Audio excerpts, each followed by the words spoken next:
Good morning everyone. साडे कोले जिहड़ा अपना सब्जेक्ट हैगा experiential learning paper number 7 and साडे कोले सेक्शन ए चल रहा हैगा। ਉਹਦੇ ਵਿੱਚ ਸਾਡੇ ਕੋਲੇ ਟੌਪਿਕ ਜਿਹੜਾ ਹੈਗਾ ਸਕੋਪ ਆਫ ਐਕਸਪੀਰੀਐਂਸ਼ੀਅਲ ਲਰਨਿੰਗ। ਅਸੀਂ ਜੋ ਫਰਲਾ ਲੈਕਚਰ ਲਗਾਇਆ ਸੀਗਾ ਉਹਦੇ ਵਿੱਚ ਆਪਾਂ ਇਹ ਟੌਪਿਕ ਆਪਾਂ ਡਿਸਕਸ ਕਰਦੇ ਸੀਗੇ। ਕੁਝ ਕੁ ਪੁਆਇੰਟ ਆਪਾਂ ਸਬ ਪੁਆਇੰਟ ਜਿਹੜੇ ਸੀਗੇ ਆਪਾਂ ਵਿਦ ਇੰਟਰੋਡਕਸ਼ਨ ਆਪਾਂ ਡਿਸਕਸ ਕੀਤਾ ਸੀਗਾ। ਉਹਨੂੰ ਪੰਜਾਬੀ ਦੇ ਵਿੱਚ ਕੀ ਕਿਹਾ ਆਪਾਂ ਅਨੁਭਵੀ ਸਿੱਖਣ ਦਾ ਖੇਤਰ। ਹੁਣ ਜਿਹੜਾ ਅਨੁਭਵੀ ਸਿੱਖਣ ਦਾ ਖੇਤਰ ਹੈਗਾ ਖੇਤਰ ਤੋਂ ਆਪਾਂ ਥੋੜਾ ਜਿਹਾ ਇੱਕ ਵਾਰੀ ਫਿਰ ਰਿਵਾਈਜ਼ ਕਰ ਲੈਂਦੇ ਆ कि देखो खेतर की होता हैगा वाइड रेंज होती है, ब्रॉड एरिया होता है, लिमिटेड एरिया नहीं होता हैगा, ब्रॉड एरिया होता है जिथे कोई बाउंडेशन ना होवे। तो हुण जदों एक अनुभवी सिੱਖਣ ਦੀ ਗੱਲ ਹੋਵੇ ਤਾਂ ਵੱਖ-ਵੱਖ ਸਿਚੁਏਸ਼ਨਸ ਵੱਖ-ਵੱਖ ਟਾਈਮਸ ਦੇਖੋ ਇੱਕ ਕਲਾਸਰੂਮ ਦੇ ਵਿੱਚ ਹੀ ਕਿਹੜਾ ਲਰਨਰ ਹੁੰਦਾ ਹੈ ਉੱਥੇ ਹੀ ਸਿਰਫ ਉਹ ਪ੍ਰਤੱਖ ਗਿਆਨ ਹਾਸਲ ਨਹੀਂ ਕਰਦਾ, ਉਹ ਬਾਹਰ ਸਮਾਜ ਦੇ ਵਿੱਚ ਜਦੋਂ ਜਾ ਕੇ ਆਪਣੀਆਂ ਬੇਸਿਕ ਨੀਡਸ ਨੂੰ ਕੰਪਲੀਟ ਕਰਨ ਦੇ ਲਈ ਜਦੋਂ ਉਹ सहयोगी क्रियावां ਨੂੰ ਹਾਸਲ ਕਰਦਾ ਹੈ ਔਰ ਖੁਦ ਸ਼ਾਮਿਲ ਹੁੰਦਾ ਹੈ ਉਸ ਸਹਿਯੋਗੀ क्रियावां ਦੇ ਵਿੱਚ ਤਾਂ ਉੱਥੇ ਵੀ ਉਸ ਨੂੰ ਉਸ ਖੇਤਰ ਦੇ ਵਿੱਚ ਕੀ ਮਿਲਦਾ ਹੈ ਇੱਕ ਪ੍ਰਤੱਖ ਰੂਪ ਦੇ ਵਿੱਚ ਗਿਆਨ ਹਾਸਲ ਹੁੰਦਾ ਹੈ ਔਰ ਅਸੀਂ ਉਸ ਨੂੰ ਕੀ ਕਹਿ ਸਕਦੇ ਹੈਗੇ ਆ ਅਨੁਭਵੀ ਸਿੱਖਣ ਦਾ ਕੀ ਹੈਗਾ ਸਾਡੇ ਕੋਲੇ ਖੇਤਰ ਹੈ। ਅੰਡਰਸਟੂਡ। ਹਲਕਾ ਜਿਹਾ ਆਪਾਂ ਰਿਵਾਈਜ਼ ਕੀਤਾ ਸੀਗਾ ਜਿਹਦੇ ਵਿੱਚ ਆਪਣੇ ਕੋਲੇ ਕੁਝ ਸਬ ਪੁਆਇੰਟਸ ਨੇ ਆਪਾਂ ਦੋ ਡਿਸਕਸ ਕੀਤੇ ਸੀਗੇ। ਇੱਕ ਵਿਸ਼ਾਲ ਛਤਰੀ ਪਦ ਦੇ ਰੂਪ ਦੇ ਵਿੱਚ ਡਿਸਕਸ ਕੀਤਾ ਸੀਗਾ। ਸੈਕਿੰਡ ਜਿਹੜਾ ਆਪਾਂ ਸਬ ਪੁਆਇੰਟ ਡਿਸਕਸ ਕੀਤਾ ਸੀ ਉਹ ਸੀਗਾ ਜੀ ਕਿ ਜਿਹੜੇ ਡਿਜ਼ਾਈਨ ਹੈਗੇ ਨੇ ਮਾਡਲਾਂ ਦੇ ਰੂਪ ਦੇ ਵਿੱਚ ਉਹ ਵੀ ਇੱਕ ਜਿਹੜਾ ਮਾਡਲ ਨੇ ਉਹਨਾਂ ਦੀ ਵੀ ਇੱਕ ਸੀਮਾ ਹੈ, ਉਹਨਾਂ ਦਾ ਵੀ ਇੱਕ ਖੇਤਰ ਹੈ। ਹੁਣ ਨੈਕਸਟ ਜਿਹੜਾ ਅੱਜ ਆਪਾਂ ਹੁਣ ਪੁਆਇੰਟ ਆਪਾਂ ਡਿਸਕਸ ਕਰਨਾ ਹੈਗਾ ਸਬ ਪੁਆਇੰਟ ਕੀ ਹੈ ਉਸੇ ਹੀ ਟੌਪਿਕ ਤੋਂ ਅੱਗੇ ਜੋ ਆਪਾਂ ਇੰਟਰੋਡਕਸ਼ਨ ਤੋਂ ਬਾਅਦ ਜੋ ਸਬ ਪੁਆਇੰਟ ਲਿਖੇ ਸੀਗੇ ਉਸ ਨੂੰ ਕੰਟੀਨਿਊ ਕਰੋ। ਉਹਦੇ ਵਿੱਚ ਵਿਭਿੰਨ ਪ੍ਰਕਾਰ ਦੇ ਕਾਰਜਕ੍ਰਮ ਇੱਥੇ ਤੁਸੀਂ ਸਬ ਪੁਆਇੰਟ ਲਿਖੋਗੇ ਵਿਭਿੰਨ ਪ੍ਰਕਾਰ ਦੇ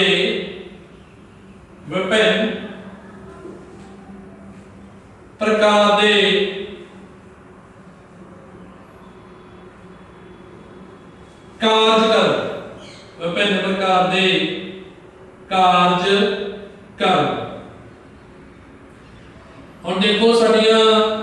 वख-वख क्रियावां होंदियां हन किसी कार्य ਨੂੰ पूरा ਕਰਨ ਦੇ ਲਈ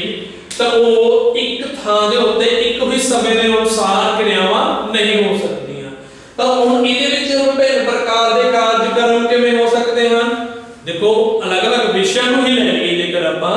ਅਲੱਗ-ਅਲੱਗ ਵਿਸ਼ਿਆਂ ਦੇ ਦੌਰਾਨ ਜਦੋਂ ਆਪਾਂ ਇੱਕ ਪ੍ਰਤੱਖ ਰੂਪ ਦੇ ਵਿੱਚ ਗਿਆਨ ਨੂੰ ਹਾਸਲ ਕਰਦੇ ਹਾਂ ਇੱਕ ਸਿੱਖਿਆ ਇੱਕ ਲਰਨਰ ਦੇ ਤੌਰ ਤੇ ਜਦੋਂ ਆਪਾਂ ਉਸ ਗਿਆਨ ਨੂੰ ਹਾਸਲ ਕਰਦੇ ਹਾਂ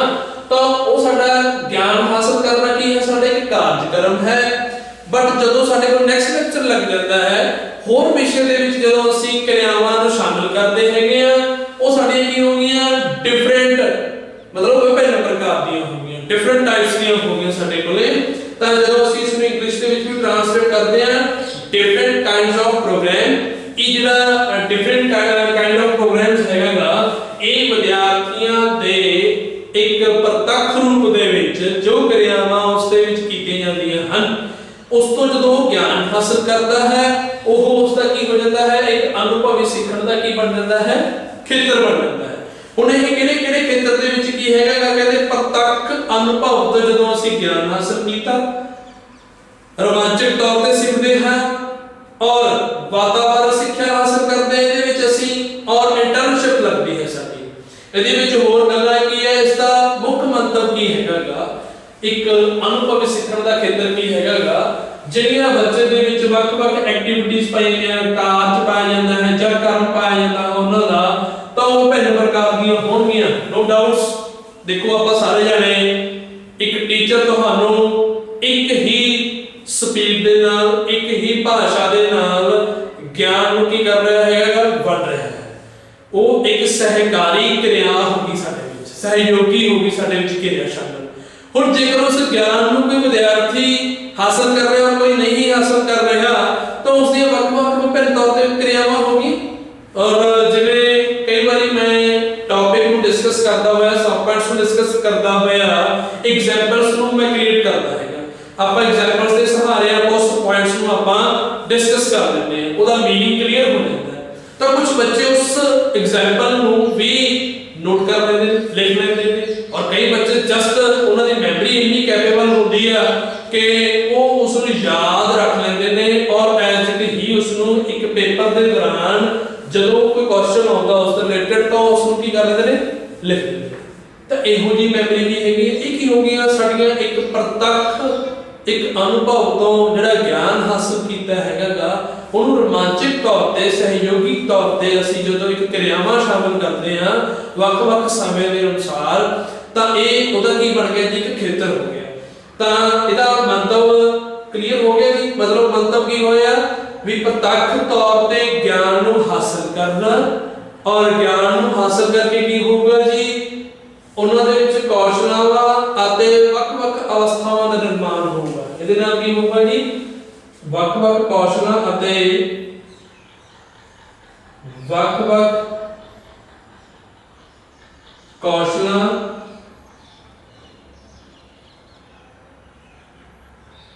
ਵੱਖ-ਵੱਖ ਕੌਸ਼ਲਾਂ ਦਾ ਨਿਰਮਾਣ। ਇਹ ਥੋੜਾ ਜਿਹਾ ਆਪਾਂ ਇੱਥੇ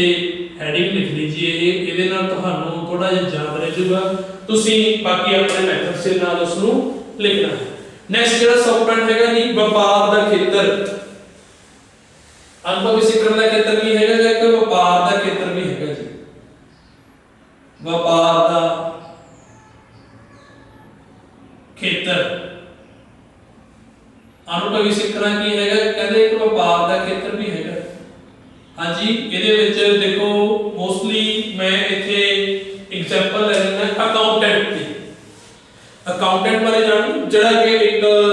ਮੰਨ ਲਓ ਕਿ ਕਿਸੇ ਵੀ ਖੇਤਰ ਦੇ ਵਿੱਚ ਜੋ ਵੀ ਉਹਦੇ ਕੋਲੇ ਇੱਕ ਪ੍ਰੋਡਕਟ ਸੇਲ ਹੋਇਆ ਹੈ ਉਸ ਦਾ ਲੇਖਾ ਜੋਖਾ ਰੱਖਦਾ ਹੋਵੇ। ਇੱਕ ਬਿਜ਼ਨਸਮੈਨ ਹੁੰਦੇ ਨੇ, ਉਹਨਾਂ ਨੂੰ ਉਹ ਇੱਕ ਅਕਾਊਂਟੈਂਟ ਅਪਾਇੰਟ ਕਰਦੇ ਆ ਤਾਂ ਕਿ ਉਹਨਾਂ ਦੀ ਜਿਹੜੀ ਇਨਕਮ ਹੈਗੀ ਆ,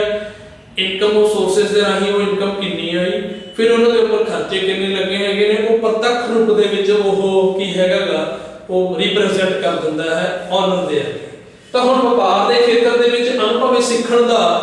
ਹੁਣ ਜੇ ਆਪਾਂ ਇਸ ਪੁਆਇੰਟਸ ਨੂੰ ਦੇਖੀਏ ਤਾਂ ਇੱਕ ਵਪਾਰ ਦੇ ਖੇਤਰ ਨੂੰ ਆਪਾਂ ਕਿਉਂ ਸ਼ਾਮਲ ਕੀਤਾ ਹੈ। ਦੇਖੋ ਆਪਾਂ ਸਮਾਜ ਦੇ ਵਿੱਚ ਆਪਾਂ ਆਪਦੇ ਸਮਾਜਿਕ ਜੀਵਨ ਨੂੰ ਬਤੀਤ ਕਰਨਾ ਹੈ ਤਾਂ ਕਿਤੇ ਨਾ ਕਿਤੇ ਵਪਾਰਿਕ ਤੌਰ ਤੇ ਅਸੀਂ ਆਪਣੇ ਜੀਵਨ ਨੂੰ ਬਤੀਤ ਕਰਦੇ। ਸਾਡੀ ਅਰਥ ਵਿਵਸਥਾ ਕਿਸ ਦੇ ਉੱਪਰ ਟਿਕੀ ਹੋਈ ਹੈ, ਵਪਾਰ ਦੇ ਉੱਪਰ ਟਿਕੀ ਹੋਈ ਹੈ, ਨੋ ਡਾਊਟਸ। ਤਾਂ ਹੁਣ ਜਿਹੜੀ ਸਾਡੀਆਂ ਸਿਧਾਂਤਕ ਮੁਖੀ ਜਿਹੜੀਆਂ ਹੈਗੀਆਂ ਨੇ, ਮਤਲਬ ਅਸੀਂ ਗਿਆਨ ਇੱਕ ਸਿੱਖਿਆ ਦੇ ਰਾਹੀਂ ਹਾਸਲ ਕਰ ਲਿਆ, ਉਹ ਸਾਡੀ ਕੀ ਹੋ ਗਈ, ਇੱਕ ਸਿਧਾਂਤਕ ਸਿੱਖਿਆ ਹੋ ਗਈ। ਜਦੋਂ ਅਸੀਂ ਸਿਧਾਂਤਕ ਸਿੱਖਿਆ ਨੂੰ ਇੱਕ ਪ੍ਰਯੋਗਿਕ ਅਵਸਥਾ ਦੇ ਵਿੱਚ ਲੈ ਕੇ ਆਉਣਾ ਪਊਗਾ, ਉੱਥੇ ਜਦੋਂ ਅਸੀਂ ਲੈਣ ਦੇਣ ਅਵਸਥਾ ਦੇ ਵਿੱਚ ਆਵਾਂਗੇ, ਇੱਕ ਸਾਡਾ ਸਮਾਜਿਕ ਜੀਵਨ ਜਦੋਂ ਬਤੀਤ ਹੋਊਗਾ ਤਾਂ ਨੈਚੁਰਲੀ ਗੱਲ ਹੈ ਸਾਡੇ ਵਿੱਚ ਉਹ ਜਿਹੜਾ ਖੇਤਰ ਹੈਗਾ ਅਨੁਭਵੀ ਸਿੱਖਣ ਦਾ, ਉਹ ਕਿਹੜੇ ਰੂਪ ਦੇ ਵਿੱਚ ਸ਼ਾਮਲ ਹੋਊਗਾ, ਵਪਾਰ ਦੇ ਰੂਪ ਦੇ ਵਿੱਚ ਸ਼ਾਮਲ ਹੋਊਗਾ। ਤਾਂ ਵਪਾਰਿਕ ਰੂਪ ਦੇ ਵਿੱਚ ਇਹ ਬੜੀ ਇੰਪੋਰਟੈਂਸ ਰੱਖਦਾ ਖੇਤਰ, ਜਿਹੜਾ ਆਪਾਂ ਕਹਿ ਦਿੰਦੇ ਆ ਸਿੱਖਿਆ ਸ਼ਾਸਤਰਾਂ ਦਾ ਜਿਹੜਾ ਇੱਕ ਉਪਯੋਗ ਹੈ ਜਾਂ ਵਪਾਰਿਕ ਸਿੱਖਿਆ ਦੀ ਉਪਯੋਗਿਕ ਪ੍ਰਕਿਰਤੀ ਹੈ, ਇਹ ਉਹਨਾਂ ਦੇ ਲਈ ਇੱਕ ਢੁਕਵੇਂ ਖੇਤਰ ਹਨ। ਤਾਂ ਨੈਚੁਰਲੀ ਹੈ ਜਿਹੜਾ ਇੱਕ ਅਨੁਭਵੀ ਸਿੱਖਣ ਦਾ ਖੇਤਰ ਜਿਹੜਾ ਹੈਗਾ ਸਾਨੂੰ ਉਹ ਇੱਕ ਵਪਾਰ ਦੇ ਵਿੱਚ ਵੀ ਵੇਖਣ ਨੂੰ ਮਿਲਦਾ ਹੈ। ਹੁਣ ਵਪਾਰ ਖੇਤਰ ਤੋਂ ਬਾਅਦ ਸਾਡੇ ਕੋਲ ਜੋ ਸਬ ਪੁਆਇੰਟ ਹੈਗਾ ਪ੍ਰਯੋਗਿਕ ਸਿੱਖਣ ਜਾਂ ਸਿੱਖਣ ਦਾ ਭਵਿੱਖ। ਪ੍ਰਯੋਗਿਕ ਸਿੱਖਣ ਕੀ ਹੈਗਾ, ਕਹਿੰਦੇ ਸਿੱਖਣ ਦਾ ਭਵਿੱਖ ਹੈ। ਪ੍ਰਯੋਗਿਕ ਸਿੱਖਣ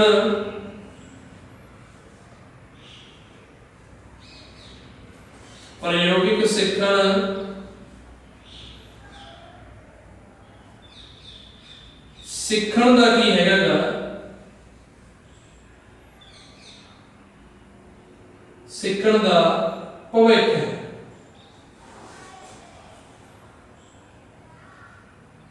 ਹੁਣ ਤੁਹਾਨੂੰ ਆਲਮੋਸਟ ਆਪਾਂ ਕਿੰਨੇ ਹੀ ਲੈਕਚਰ ਇੱਕ ਐਕਸਪੀਰੀਐਂਸ਼ੀਅਲ ਦੇ ਸ਼ਬਦ ਨੂੰ ਲੈ ਕੇ ਹੀ ਆਪਾਂ ਕਈ ਉਦਾਹਰਨਾਂ ਲਈਆਂ ਐਕਸਪੀਰੀਐਂਸ਼ੀਅਲ ਲਰਨਿੰਗ ਨੂੰ ਲੈ ਕੇ। ਹੁਣ ਇੱਥੇ ਕਹਿੰਦਾ ਵੀ ਜਿਹੜੀ ਸਾਡੀ ਇੱਕ ਐਕਸਪੈਰੀਮੈਂਟਲ ਲਰਨਿੰਗ ਹੈਗੀ ਆ, ਪ੍ਰਯੋਗਿਕ ਸਾਡੇ ਕੋਲ ਸਿੱਖਣਾ ਜਿਹੜਾ ਹੈਗਾ ਇਹ ਸਿੱਖਣ ਦਾ ਇੱਕ ਭਵਿੱਖ ਹੈ। ਅੱਜ ਅਸੀਂ ਇੱਕ ਕਲਾਸਰੂਮ ਦੇ ਵਿੱਚ ਬੈਠ ਕੇ ਸਿੱਖ ਲਿਆ, ਉਹ ਸਾਡਾ ਕੀ ਹੋ ਗਿਆ, ਇੱਕ ਸਿਧਾਂਤਕ ਪ੍ਰਤੱਖ ਗਿਆਨ ਹੋ ਗਿਆ। ਜਦੋਂ ਅਸੀਂ ਉਸੇ ਪ੍ਰਤੱਖ ਜਾਂ ਇੱਕ ਸਿਧਾਂਤਕ ਗਿਆਨ ਦੀ ਅਸੀਂ ਇੱਕ ਪ੍ਰਯੋਗਿਕ ਪ੍ਰੈਕਟੀਕਲੀ ਅਵਸਥਾ ਦੇ ਵਿੱਚ ਲੈ ਕੇ ਆਵਾਂਗੇ, ਲਾਈਕ ਜਿਵੇਂ ਆਪਾਂ ਪ੍ਰੋਫੈਸ਼ਨਲ ਕੋਰਸ ਦੇ ਵਿੱਚ ਆਪਾਂ ਗੱਲ ਕਰਦੇ ਆ, ਇੱਕ ਟੀਚਰ ਨੇ ਟੀਚਿੰਗ ਦੇ ਦੌਰਾਨ ਵੱਖ-ਵੱਖ ਮੈਥਡ ਨੂੰ ਲੈ ਕੇ ਇੱਕ ਸਿੱਖਿਆ ਦੇ ਜਿਹੜੀਆਂ ਜੋ ਸਮੱਸਿਆਵਾਂ ਸੀ ਉਹਨਾਂ ਦਾ ਕੀ ਕੀਤਾ, ਸਮਾਧਾਨ ਕੀਤਾ ਇੱਕ ਲਰਨਰ ਸੇ। ਹੁਣ ਉਹ ਲਰਨਰ ਸੀ ਜਦੋਂ ਇੱਕ ਆਪਣੇ ਆਪ ਨੂੰ ਪ੍ਰੈਜੈਂਟੇਸ਼ਨ ਕਰਨ ਦੀ ਟਰਨ ਆਉਂਦੀ ਹੈ, ਜਦੋਂ ਉਸ ਦੀ ਵਾਰੀ ਆਉਂਦੀ ਹੈ ਆਪਣੇ ਕਿਸੇ ਖੇਤਰ ਦੇ ਵਿੱਚ ਆਪਣੀ ਭੂਮਿਕਾ ਨਿਭਾਉਣ ਦੀ, ਦੇਖੋ ਖੇਤਰ ਦੇ ਵਿੱਚ ਭੂਮਿਕਾ ਨਿਭਾਉਣ ਦੀ, ਜਦੋਂ ਉਹ ਆਪਣਾ ਰੋਲ ਅਦਾ ਕਰੂਗਾ ਤਾਂ ਜੋ ਉਸਨੇ ਪ੍ਰਯੋਗਿਕ ਸਿੱਖਿਆ ਹੋਊਗਾ ਤਾਂ ਉਹਦੇ ਲਈ ਫਿਊਚਰ ਦੇ ਵਿੱਚ ਕੀ ਹੋਊਗੀ, ਇੱਕ ਸਿੱਖਣ ਦੀ ਅਵਸਥਾ ਜਿਹੜੀ ਹੈਗੀ ਆ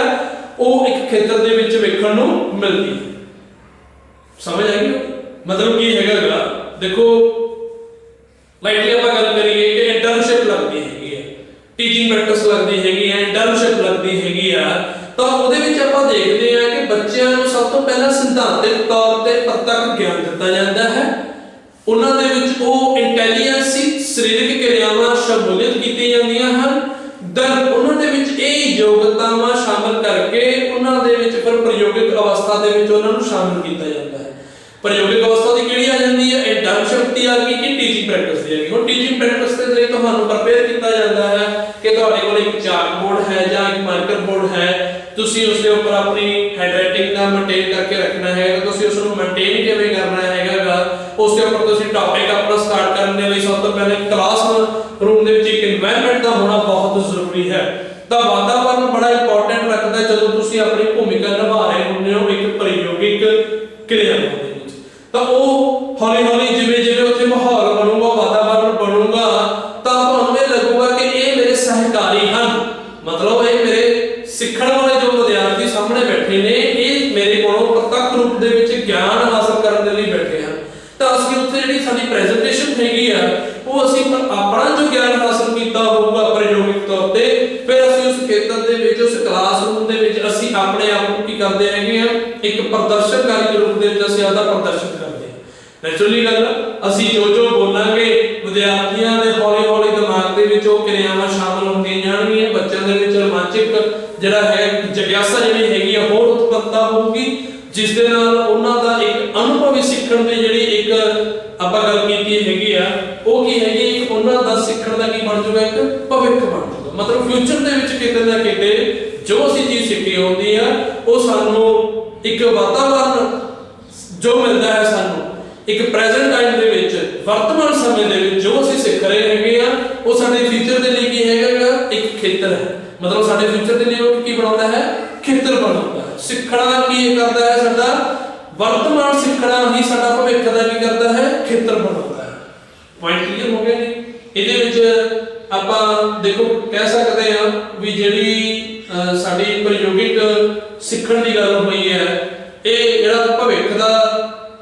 ਉਹਦੇ ਨਾਲ ਤਾਲਮੇਲ ਕੀਤਾ ਗਿਆ ਹੈਗਾ। ਨੈਚੁਰਲੀ ਗੱਲ ਆ, ਕਹਿੰਦੇ ਜਿਹੜਾ ਭਵਿੱਖ ਹੈਗਾ ਉਹ ਆਉਣ ਵਾਲਾ, ਭਵਿੱਖ ਵਿੱਚ ਆਉਣ ਵਾਲਾ ਸਿੱਖਣ, ਭਵਿੱਖ ਵਿੱਚ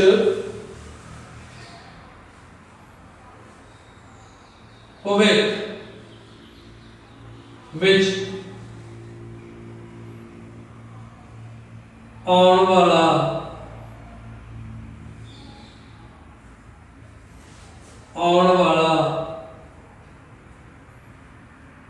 ਜਿਹੜਾ ਸਿੱਖਣਾ ਹੈਗਾ ਭਵਿੱਖ ਵਿੱਚ ਜਿਹੜਾ ਆਉਣ ਵਾਲਾ ਜਿਹੜਾ ਸਿੱਖਣਾ ਹੈਗਾ ਉਹ ਅਨੁਭਵ ਆਧਾਰਿਤ ਸਿੱਖਣਾ ਹੋਵੇਗਾ। ਉਹ ਕੀ ਹੋਵੇਗਾ ਜੀ, ਅਨੁਭਵ ਆਧਾਰਿਤ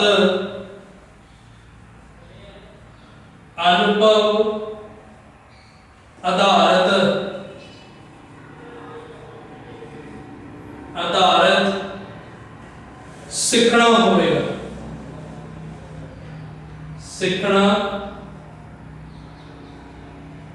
ਹੋਵੇਗਾ।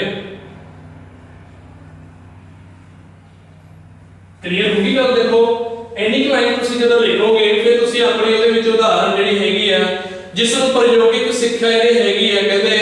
ਆਖਿਆ ਜਾਊ, ਜਿਸ ਨੂੰ ਕੀ ਹੈਗਾ ਪ੍ਰਯੋਗਿਕ ਸਿੱਖਿਆ ਆਖਿਆ ਜਾਊਗਾ, ਜਿਸ ਨੂੰ ਕੀ ਹੈਗਾ ਪ੍ਰਯੋਗਿਕ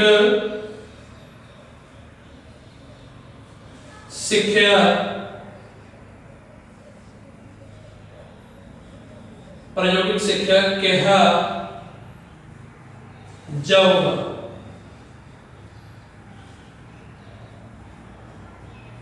क्लीयर हो गई जी गल भी प्रयोगिक सिखना की है सिखण दा भविख है भविख विच आउण वाला सिखना अनुभव आधारित सिखना होवेगा ਉਹ ਕੀ ਹੈਗਾ ਪ੍ਰਯੋਗਿਕ ਸਿੱਖਿਆ ਉਸ ਨੂੰ ਕਿਹਾ ਜਾਂਦਾ ਪੁਆਇੰਟ ਕਲੀਅਰ ਹੋ ਜੀ ਦੇਖੋ ਉਸ ਤੋਂ ਬਾਅਦ ਅਸੀਂ ਇਸ ਦਾ ਜੋ ਇੱਕ ਕਨਕਲੂਜਨ ਹੈ ਸਿੱਟਾ ਕਨਕਲੂਜਨ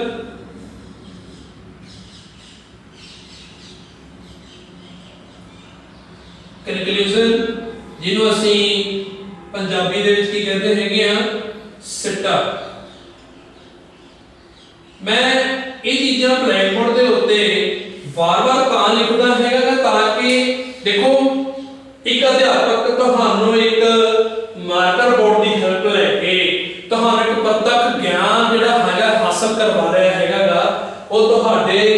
मैं अपने अनुभव आधारित तुहानू सिखा रहा हैगा वो तुहाडे भविख दे विच की होਊਗਾ एक प्रयोगिक सिक्ख्या कहलाऊगा तुसीं इस नूं भी प्रयोग करोगे तां ओवरऑल कंक्लूजन ਜਾਂ ਸਿੱਟੇ ਦੇ ਵਿੱਚ जब एक स्कोप ऑफ एक्सपीरियंशियल लर्निंग की गल हैगी आ तुसी अपनी भाषा दे राही उपरोक्त अनुभवी सीखण दा खेत्र तो जिहड़ा हैगा एक विशाल छतरी रूप दे विच वख-वख डिजाइन अते मॉडलां दे राही जो असी उदाहरणा सहित विशाल रूप दे विच असी उस दा की कीता हैगा प्रेजेंटेशन कीती हैगी है और सानू वख-वख ਜਿਹੜੀਆਂ ਭਵਿੱਖ ਦੇ ਵਿੱਚ ਆਉਣ ਵਾਲੀਆਂ ਜੋ ਸਮੱਸਿਆਵਾਂ ਹਨ ਪ੍ਰਤੱਖ ਰੂਪ ਦੇ ਵਿੱਚ ਜੋ ਸਾਨੂੰ ਅਨੁਭਵ ਜਿਹੜਾ ਹੈਗਾਗਾ ਉਹ ਹਾਸਲ ਹੁੰਦਾ ਹੈ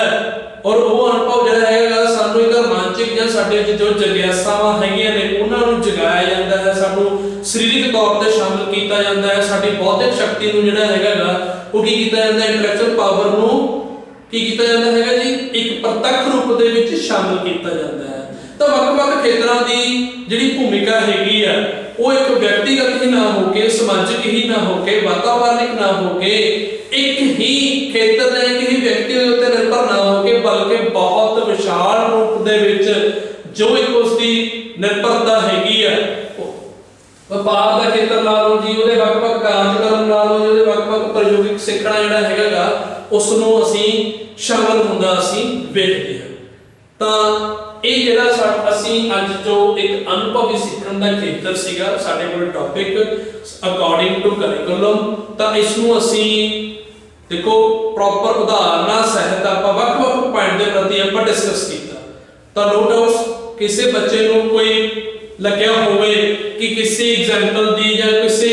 ਸ਼ਬਦ ਦੀ ਨਾ ਸਮਝ ਆਈ ਹੋਵੇ ਤਾਂ ਉਹ ਪ੍ਰਤੱਖ ਰੂਪ ਦੇ ਵਿੱਚ ਆਪਣੀ ਸੂਝ-ਬੂਝ ਦੇ ਰਾਹੀਂ ज्ञान हासिल कर सकता है विदाउट हेजिटेशन देखो हेजिटेशन नु खत्म करना भी